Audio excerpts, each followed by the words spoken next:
Welcome to the My Rules Are Better podcast. I'm Tom Barbalet. Today, I've got a series of jars around me. Some containing Dettol, most containing Dettol, some containing ethanol, and all of them containing wood elves in various forms. I went through the wood elf army, which arrived, I don't know, I think it did arrive before the last recording. I can't recall. It's probably arrived sometime through the week. Broke it up. I made video, which, I don't know. Air conditioner was running. It must have happened last weekend. It must have happened last Sunday, actually. Broke it all up, put it in the jars, added the Dettol. I've had, I think, 2 washes of Dettol through, so lots of toothbrush work. Yesterday, after the Just Plain Chaos session, which went very well, I broke up the miniatures and worked out which ones were broken, which ones were of different, generations, and just got a general aesthetic kind of count. It's a very heavy infantry army, which is interesting for wood elves, because mostly, fast cavalry is what wood elves are known for in the game, at least. The dragon that came, I don't think I'm going to do anything with. I think I came to a realization last night. I was online looking at other miniatures to purchase to make the wood elf army be more resilient or just to appear better in some regard, which is difficult to say. And I realized through this that was completely the wrong thing to do. Now, I'd already purchased maybe, I don't know, I think I purchased 7, but for some reason I have 5 or 6 cavalry pieces, the actual horses, the plastic horses. But they look kind of tacky, and they're not really just an aesthetic with the army, so I will include them. There is a unicorn, which I'll put one of the sorceresses on. But yeah, it is an interesting army just aesthetically, and I've realized what is first, second, third of the various wood elf editions. And I think what I'm going to do is probably blend the first and second, and then I'll do the third and fourth as the filler stuff. But really, spending more money on this army seems to be a defeating thing. I'd much rather just get out what I have painted to a high quality. So, that's the project now, is to work through the ones without shields. I think will go out early, maybe in the next couple of weeks. And that's about a third of the force. Did I say there were 100 odd elves in this thing? Anyway, 101 elves. Of which probably 30 odd don't have shields and will go out. Special characters, folks without shields. And then the vast quantity of them require shields. And in the shield selection, I've looked at a couple of different kinds of shields, which could be completely wrong.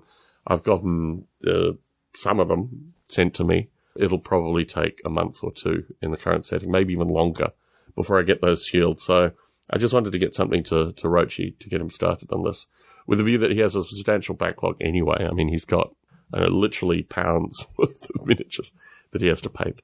But yeah, the wood elves are interesting as a project, because I think they're really the final point. They're the last lot of any Citadel range that I haven't had represented that I'm interested in. And yeah, that's what they represent to me. So pretty soon that will be out of my hair in one way or another. There is a shortage of 20mm square slaughter bases in the world. So I'm getting some manufactured in China, sent to me, who knows, a month or so.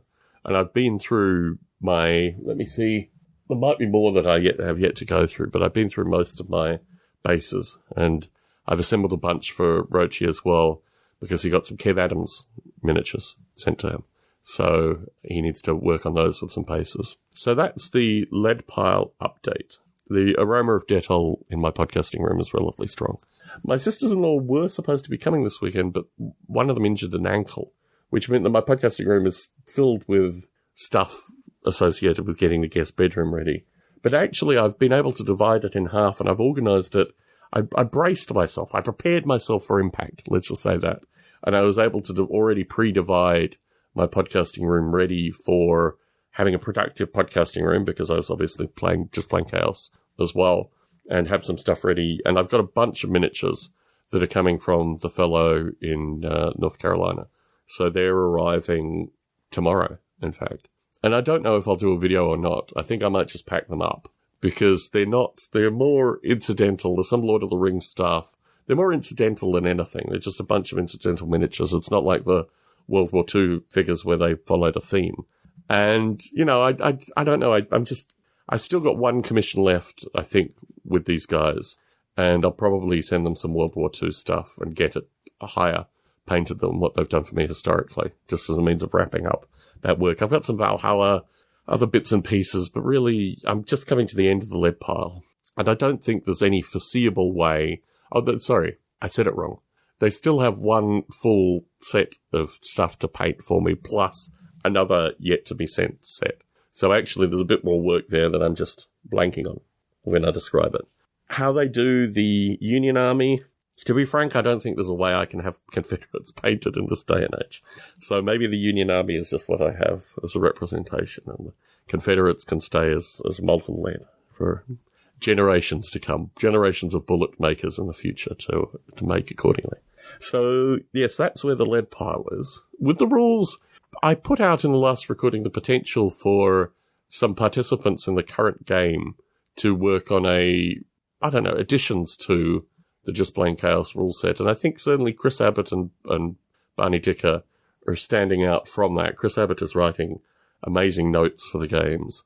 And I think Barney could probably, add something to the general discussion. I think what will happen is after we finish the games, the series, the 4-session series, Barney and I will do a debrief recording. And I was planning on also potentially putting out a recording as well of kind of secrets from the game. But we might do a debrief recording, or we might do a secrets from the game, or I don't know how it's going to go. But there's potential for quite a bit of audio to come out of the Just Plain Chaos sessions, in large part because the sessions aren't being recorded. And I'm actually quite pleased with that. I don't particularly, I don't need to make any of my participants famous, and I don't need to make myself video famous in this circumstance. But I think the nature of it being a private group is also, I think, relatively important. But yeah, so far, we seem to be having a lot of fun. I mean, the general feedback is incredibly positive associated with this thing. And I think as the new normal becomes the normal, doing these kind of things is incredibly important. And, what will happen after the 4-session thing is over, I'll probably run other sessions. But yeah, it is an interesting system to play and have participants engaging in. So yes, I think the first one that I recorded, I was just so full of adrenaline and pride and just general happiness that's what that recording was. Now it's into the, let's get this thing working, moving forward. And within that, there is certainly a lot of joy.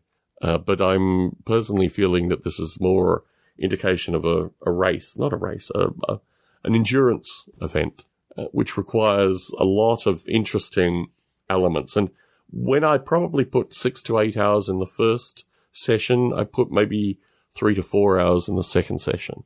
And I think I'm going to work that out where I spend about 3 to 4 hours in general on the sessions. And this session pretty well ticked all the boxes of the stuff that I was thinking of adding. They didn't quite make the distance that I was anticipating, but they also got bogged down in a few things. And that isn't bad. But when you have 4 sessions that you've dedicated to this, you have to find some kind of conclusion, even with the view that the characters may not reach the end goal. And I think that's going to be more problematic, not in the next session, but in the final session.